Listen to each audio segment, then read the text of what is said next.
नमस्कार दोस्तों, कल एमपीपीएससी के द्वारा जो प्री का एग्ज़ाम हुआ था उसकी फाइनल आंसर की जारी कर दी गई। देखिए, आंसर की जो हमारे सामने आई थोड़ा सा हमें आश्चर्यचकित कर देने वाली रही, क्योंकि किसी को भी उम्मीद नहीं थी कि इसमें से कुछ प्रश्न डिलीट किए जाएंगे। और हमने देखा कि इसमें 3 प्रश्न जो लगभग सभी के सही होंगे वो डिलीट कर दिए गए।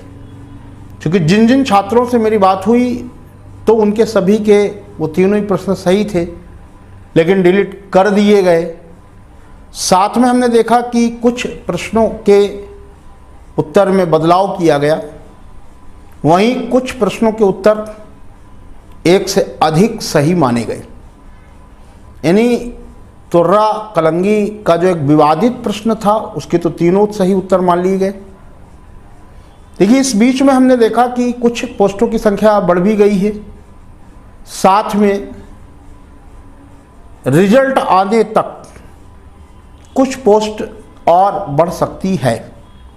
तो इन सब के बीच में इन सारी परिस्थितियों को ध्यान में रखते हुए अब हम अगर कट ऑफ का एक अंदाज़ा लगाएं कि प्रश्न डिलीट होकर आप टोटल नंबर ऑफ क्वेश्चन जो है 97 हो चुके हैं, वहीं कुछ प्रश्नों के विकल्प कई सही मान लिए गए हैं और कुछ थोड़ी सी पोस्टों की अगर हम वृद्धि मान लें तो अब एक बड़ा प्रश्न ये है कि अब क्या कट ऑफ रहेगा, है ना। चूँकि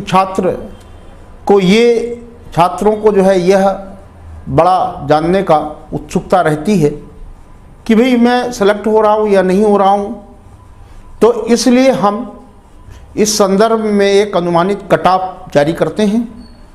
देखिए, ये कट ऑफ जो है पूर्णतः गणितीय मेथड से निकाला गया है और यही कारण है कि इसके काफ़ी ऑथेंटिक रहने की संभावना दिखाई पड़ती है।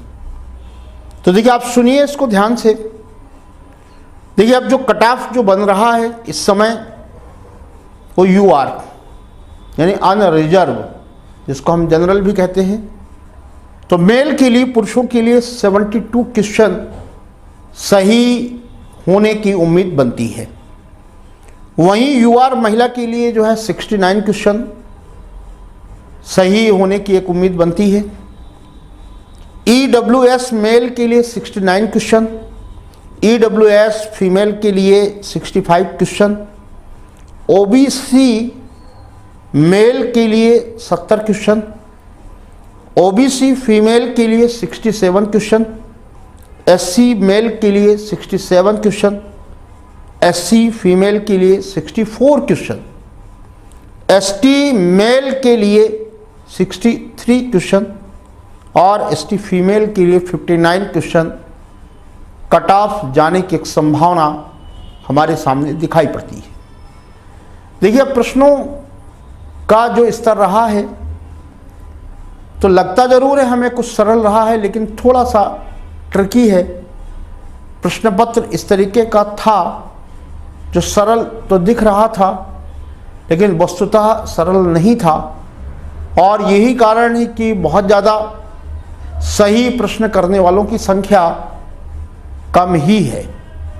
तो इन सारी परिस्थितियों को ध्यान पर रखकर जो है हमने ये कट ऑफ निकाला है। अब हो सकता है कि एकाध प्रश्न प्लस माइनस हो जाए, है ना। आप इतना तो लेकर चलिए, क्योंकि अनुमान है और इसलिए एकाध प्रश्न प्लस माइनस लेकर आप चलें। और यदि इस टेबल के अनुसार आप जिस कैटेगरी में बिलोंग करते हैं उतने प्रश्न सही हैं तो बिना किसी विलंब के जो है आप मेंस की तैयारी में जुट जाएं। और जैसा कि हम जानते हैं कि जो आयोग द्वारा जारी किया गया कैलेंडर है तो उसमें एग्जामिनेशन जो है नवंबर में होना प्रस्तावित की गई है। हो सकता है थोड़ा बड़ा विलंब हो तो आगे पीछे एग्ज़ाम हो सकती है ना, क्योंकि पहले तो होती नहीं है, बाद में ही हो सकती है।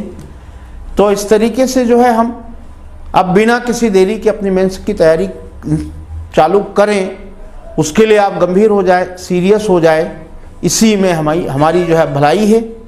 तो ये मैसेज आपके लिए था, इसका ध्यान रखिए, अपने दोस्तों तक इसको शेयर ज़रूर कीजिए। जय हिंद।